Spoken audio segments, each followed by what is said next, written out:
Okay, can y'all see it now? Sorry about that. Okay. All right. So I am Lisa Marochak. I'm with the Durham County Soil and Water Conservation District. I know a lot of people kind of have heard about us, but you probably don't know everything we do. This is our mission statement to conserve, enhance, and promote the natural resources of Durham County by providing technical assistance, environmental education, information, and economic incentives to Durham County citizens by exhibiting a diversified program to meet its changing needs. What is a district? So, under the district, under North Carolina General Statute 139, it says soil and water conservation districts are organized as governmental subdivisions of the state as well as independent political units. So, this is how we exist under this General Statute 139. So we are a little different than a lot of county departments. We have a district board. So with this district board, we have 5 members on it. 3 of them are elected and 2 of them are appointed. And then this coming up general election, you will have 2 members on your ballot to vote for. They're usually at the very bottom of the ballot. This is the Durham County staff. We are all Durham County employees, but we are assigned to assist the district board with carrying out their locally led programs. So there are 6 full-time staff members and 1 contractor. So we have conservation programs. We offer a lot of assistance to farmers, landowners, and residents to address natural resource concerns. We partner with the Commission of Soil and Water Conservation Districts, the North Carolina Division of Soil and Water Conservation Districts, the USDA Natural Resource Conservation Service, and Piedmont Conservation Council. All of our programs utilize best management practices to improve water quality and reduce soil erosion. So 2 of the programs I'm going to talk about are right now are the Ag Cost Share Program and the Agricultural Water Resources Assistance Program.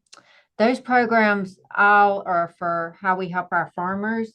And so the Ag Cost Share Program assists them with non-point source pollution problems on their farms, and it's a 75% cost share program. So the landowner would pay 15%, and then they would get cost share for the remainder amount. And then we also have the Community Conservation Assistance Program. This is a program that's more for the urban residents and landowners. If they're having drainage issues or erosion issues around their home, they're eligible for this Community Conservation Assistance Program. If anybody thinks they're eligible for it, they can call our office, and Jack Brown manages that program. He'll be glad to come out and do a site visit to let them know if they are qualified for this. If not, we will give them some tips or who to contact. Also, we have a program called ISIP, which is your Impaired Stream Improvement Program. This pays 100% the landowners that can't afford to be in the other programs, but they have to be in certain watersheds. Again, Jack oversees this program, and he'll be glad to come out and talk to them. There are 14 practices within the program that we cost share with. And so it's anything from rain gardens to cisterns to stream restoration. Also, we do a lot of stream restoration and stormwater projects in our office. So we restore eroded or unstable streams and treat stormwater runoff throughout the county. Streams can become altered or indirectly by changes in surrounding landscapes. This results in increased erosion, stream bank flooding, pollution of our waterways. But through partnerships with others and grant funding, we're able to restore these streams back to their natural channels. And then this is just a picture of some of the projects we've done in the past. Grove Park, as you see on this map here, we've restored this stream restoration. And then these are some before pictures and then after we got done. The very bottom picture, we actually partnered with some Southern high school students. They grew all the trees and helped plan them at the end of this project. So we had a lot of funding to go into this. This was a $1.4 million project. We had 4 different grant funds to get this stream restored.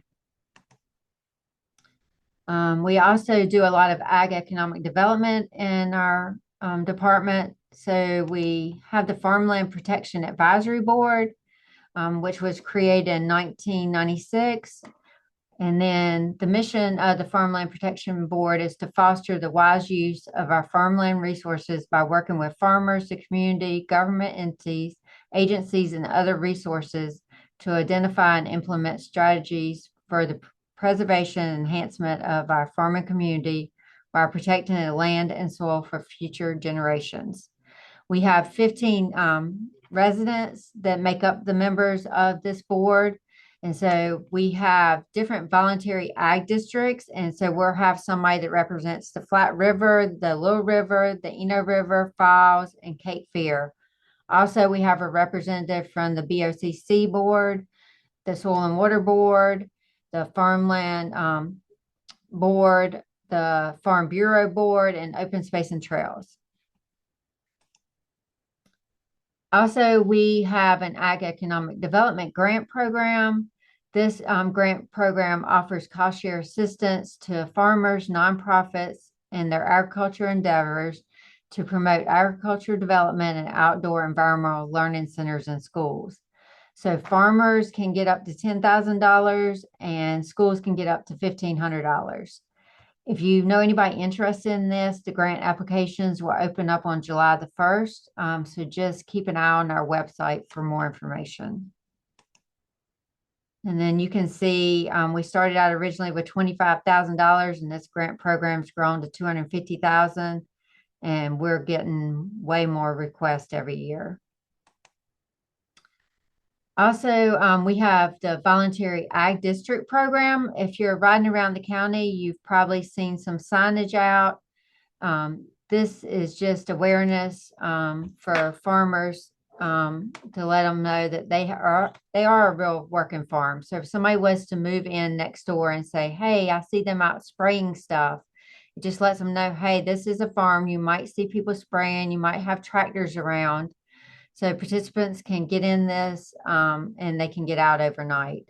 It's not a binding contract, but they do have to qualify for it. They have to have 20 acres of forest land, 10 acres of agriculture, or 5 acres of horticulture. And they also have to be enrolled in present use value.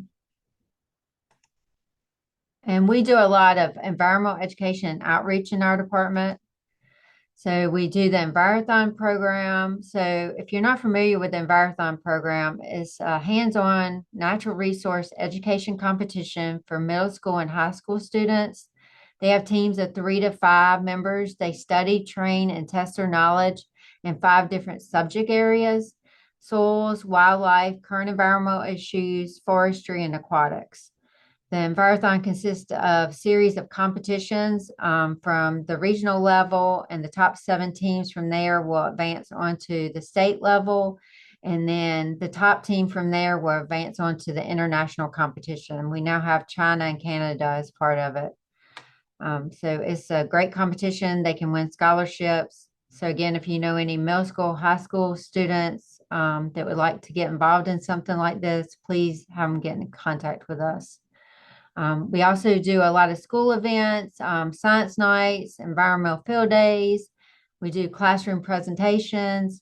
We have numerous contests, poster, essay, public speaking, slideshow. And right now we're doing a K through 2nd grade bookmark contest that's due April the 7th, I believe. And then we also sponsor a student to go to the resource conservation workshop every year. This is a week-long workshop at NC State. The students get hands-on experience. They even get to go into a soils pit. They get to see all kinds of stuff. So if there's any student around that you know that is thinking about going in the natural resource field, I encourage them to apply for this. Applications do close on March 31st, however, so it's very soon. Also, we have a Bionomic Education Training Center program.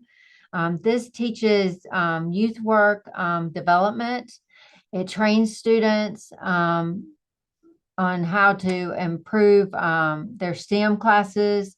They develop understanding of social, you know, skills, job skills. They engage with environmental stewardship, and it provides vocational skills that they can carry on to use later. A lot of these kids that go through this program may not go to college, but they have these skills to carry on for the rest of their life. So that's mainly in middle school and high schoolers. And then we have something special here in our office. It's called an augmented reality sandbox. This is a hands-on educational tool that combines physical sandbox with real-time computer projected topography. So it's really cool. So the kids can play with it. They can build different landforms. They can make it rain. They can build lakes and rivers. And so it's a visual watershed, and it actually lets them see water flowing through it. So this is the demonstration up here going on. And then also we have a mascot. It's called Sammy Soil. Sammy can make appearances anywhere. He's free. So if you have an event that you'd like Sammy to come to, just let us know. And then we also do numerous Big Sweep and Creek Week events. We partner with Keep Durham Beautiful and the city of Durham. And so thank you all for letting us be a partner of that. And then we also have a store. So we sell bird boxes, we sell trees, and we sell wildflower seeds. So if you'd like to be on our mailing list to get to know more about this information, just let us know. And then also we have rental equipment. We have a no-till drill that farmers can rent out to help them with seeding. And then also we have a broadcast spreader. This is new. So if you're having a fire ant issue around your house, this is a really small piece of equipment that can hook up to a small tractor or ATV, anything like that. And you just put the seed and the fire bait stuff inside of this little contraption and take it around your yard, and it'll kill the fire ants. And then the last thing I have is our contact information. If you want more information, follow us on Facebook, Instagram. We have some YouTube videos. Also, our website's a great resource for you. And then has anybody got any questions for me, or are we going to take those at the end? Either way, if folks have questions now, or if people want to save them, either one is fine. So, great presentation, a lot of great stuff you guys have going on. Very interested in the stream restoration. So Yeah. who would I get in touch with? So you can call our main office, and you can speak to Eddie Culberson Okay. or me, either one of us, or Sherry Scully. We all work closely with it. I do I'm it not more at the sure, yeah. financial end. And so, yeah, we all can help you. Okay, thank you. Yeah, you're welcome. And if I may go ahead, in connection with the stream restoration, how far up the waterway do you go on that? I learned at the Master Naturalist class on Saturday that it's really important to start with the ephemeral streams, and if you restore a stream but you don't handle what's going on up water, it's just going to be eroded again. So I wonder. Yes. So we do carry it as far as we can see where it would fix most of those issues. We're not going to do it if something upstream is going to tear it back out. So yeah, they're really big stream restoration projects we do. Yeah. Now we So do going up some into smaller ones with CCAP, but normally we're trying to connect a couple of landowners together to do those. But our big stream restoration projects require several grants, and they're usually the $1 million projects because of that. Right now we've got another one going in, and it's got 5 different grant funding sources with it. They get really complicated, but they take 3 or 4 years to finish because of it.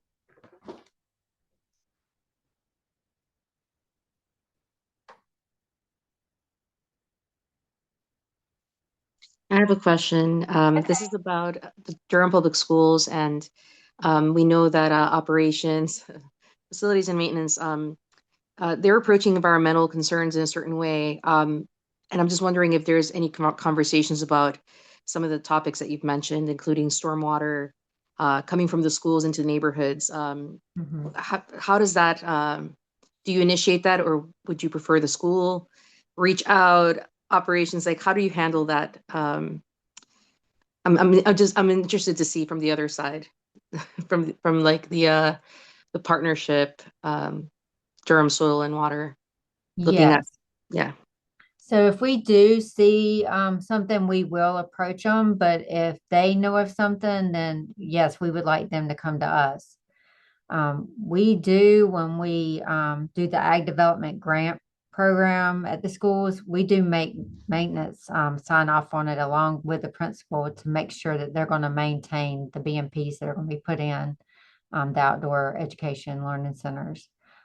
Because we did have some issues at one time where they were mowing over stuff because they didn't understand, the importance of what was being put in there.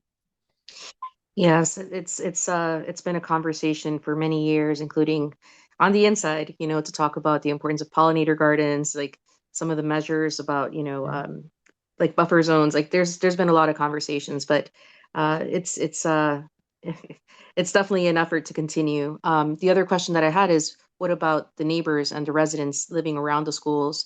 Um, how can they also, I guess, is it possible for residents? I guess it is possible for residents to reach out to you and then do that triangulation to the schools and kind of bring in some of these conversations as well. So there's multiple ways to do it, right? Yes, most definitely. Yes. And also on the flip end of that, if we ever do a stream restoration project and it's going to affect anybody around that area, we always have meetings with the community around our stream restoration projects to bring them in so they're not, caught off guard when something starts happening. Thank you so much. Mhm.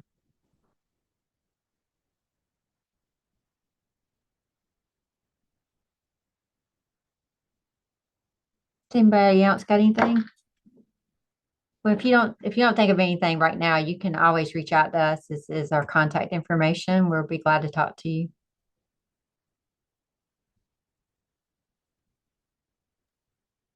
Wonderful. Thank you so much. Thank you.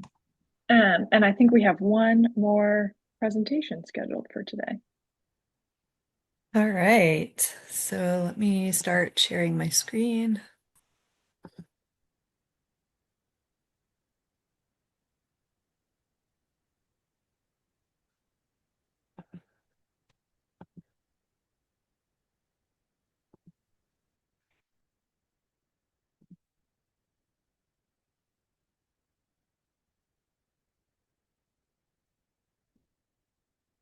Okay, I clicked presenter mode, but sometimes, there we go. Okay.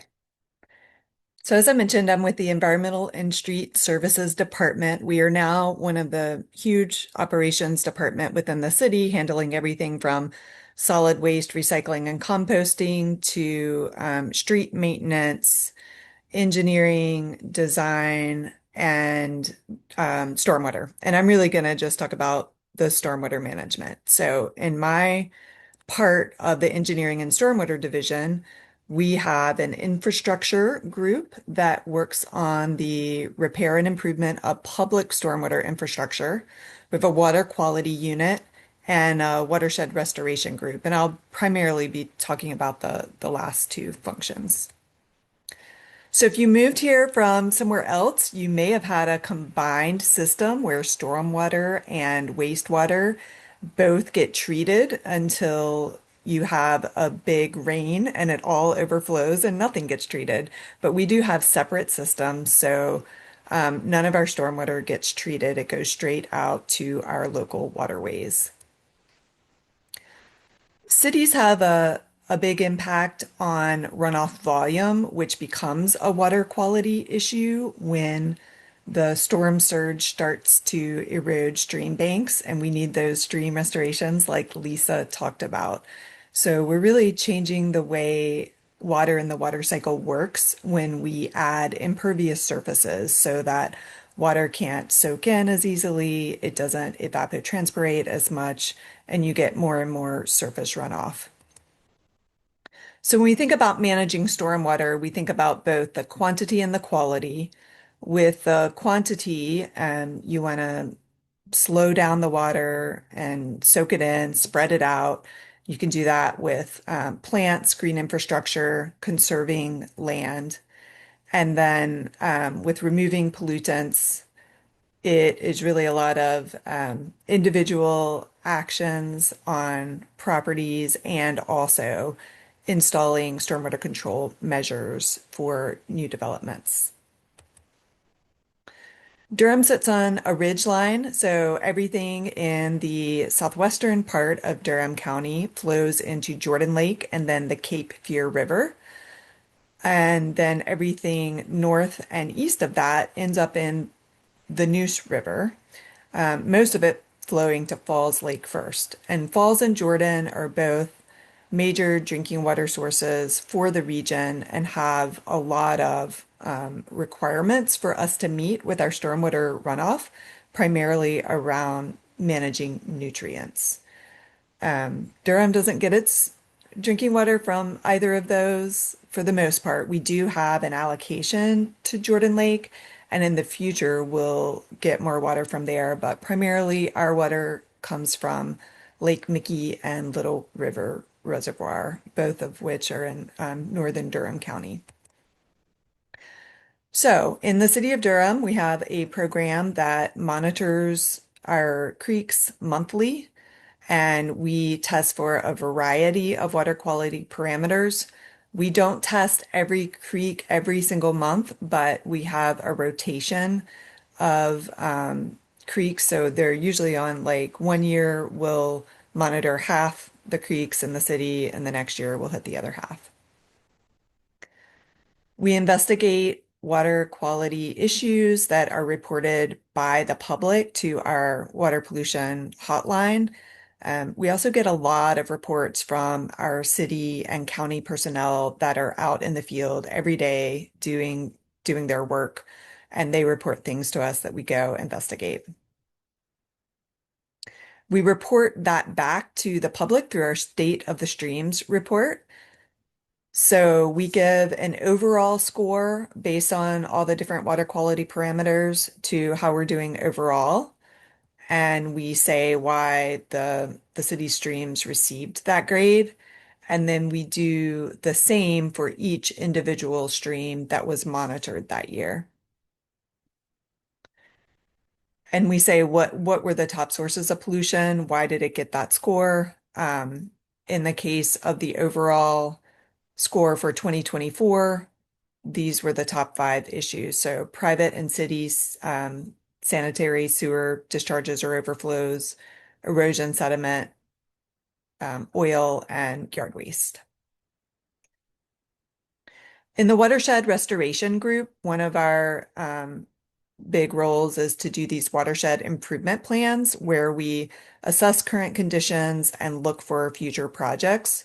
We are currently doing what we're calling the Southeast Durham Watershed Improvement Plan, covering Lick, Briar, and Stirrup Iron Creeks. We do these plans, we go out and do extensive field work to measure current conditions. We walk most of the stream and tributaries, and then also analyze existing water quality data. And we also visit potential sites for stream restorations. That could be everything from a full restoration to a stream bank enhancement. And we look for places to either add new stormwater control measures or retrofit existing ones to make them work better.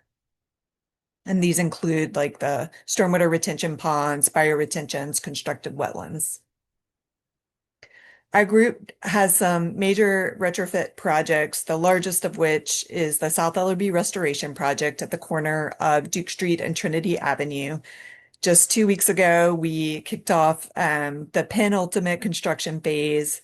We're updating and upgrading all the utilities to make way for the final stream restoration and wetland complex that will be completed next calendar year. We also do a lot of environmental education and outreach. One way to get involved is to adopt a storm drain. So you can sign up for this program and create an account, and it takes like a day to get approved. And then you click on the map to select one or more drains that you agree to clear out on a regular basis. That's clearing litter, debris, making sure that nothing is clogging it or going down the drain that shouldn't be. And of course, hopefully you all know all about Creek Week from Dawn and Tanya. And that is happening soon, starting next weekend. We have a variety of cleanups, educational opportunities, recreation, fun, trivia nights at local breweries. So it's a variety of ways to get involved in that. And if you want to get involved a little bit deeper into stream monitoring, the North Carolina Department of Environmental Quality does offer Stream Watch, where you can enter your observations on their dashboard. You can follow us on Insta, Facebook, and we have a lot of short educational videos that are both instructive and talk about our different projects. So with that, I will stop my share and look for any questions from the group.